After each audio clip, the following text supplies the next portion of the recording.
حسین ابن علی اگر تسی تشریف نہ لے آئے اسی یزید دی بیعت کرن دے مجبور ہو جاواں گے تے قیامت والے دن اللہ سانو پوچھے گا اسی آکھاں گے مولا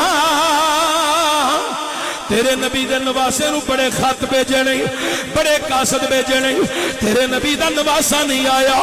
اے حسین ابن علی کل تسی خدا دی کچہری چ کھلوو گے اسی اتھے اللہ دی بارگاہ جو دساں گے ادھروں میرے امام علی مقام دے مکان دا دروازہ کھڑ گیا باہر ایک نمائندہ آیا ہے گورنر مدینہ دا نمائندہ آیا ہے امام باہر آئے نہیں امام نے فرمایا ہاں کدھر آیا ہے آندہ گورنر مدینہ بلا رہے نہیں امام تشریف لے گئے گورنر مدینہ نے اپنی سیٹ تے بٹھایا بٹھا کے نا انہیں اپنی جیب جو چٹھی کٹی چٹھی کٹ کے امام دے سامنے اج رکھ دیتی امام نے چٹھی پڑھی اتنے لکھیا سی انہاں کولو میری بیعت منگو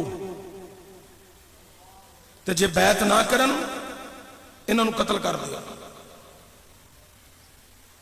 امام علی مقام نے پہلی چٹھی ہو جنہیں غمزدہ کیتا دوسری ہے گورنر مدینہ نے ہاتھ بننے حضور میں تیاں تواڈا غلام چٹھی تواڈے اگے رکھ دیتی ہے میرے واسطے جو حکم ہے فرمایا تو اپنی سیٹ تے بہ میں اپنے چند افراد لے کے جانا اے دے نال میں کر گل لینا ہے امام علی مقام نے فرمایا گورنر مدینہ جاننا ہے نا مینوں میں حسین ابن علی ہاں تے تینوں پتہ ہے میں کدلے بہ کے چلا کٹ کے فیض نہیں لیا صرف میں اچھی نہیں بولیا زور لا کے تانوں گل نہیں کہی تے اے دا مطلب اے نہیں تساں ہولی بولنا ہے گل میں بڑی وڈی کر لگا اینو پھر دوبارہ ذرا سمجھ آ جائے تے پانچ تن پاک دی نسبت نہ 5 دفعہ سبحان اللہ کہنا جدوں گل پوری ہو جائے مولا حسین نے آکھیا گورنر مدینہ تو جان نہیں میں کسی جگہ تے بہ کے چلے کٹ کے فیض نہیں لیا میں او حسین جنہیں فیض لیا ہے تے نبی دی زبان نو چوس چوس کے لیا ہے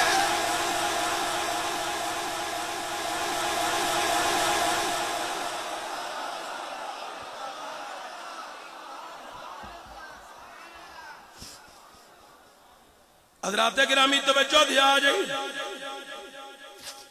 بڑی قابل غور میں نانے دی زبان چوس چوس گئی میں فیض لٹیا ہے اوے لوگوں کوئی داتا صاحب دے قدمہ جا کے چلا کرے خواجہ معین الدین چشتی اجمیری فیض ملے اجمیر دے ٹلیاں تے پوے 1 2 4 لاکھ نہیں 90 لاکھ ہندو نو کلمہ پڑھا دے وے جیڑا حسین دے پتر کلو فیض لوے او 90 لاکھ نو کلمہ پڑھاوے تے جیڑا نانے دی زبان چوس کے فیض پیا لیندا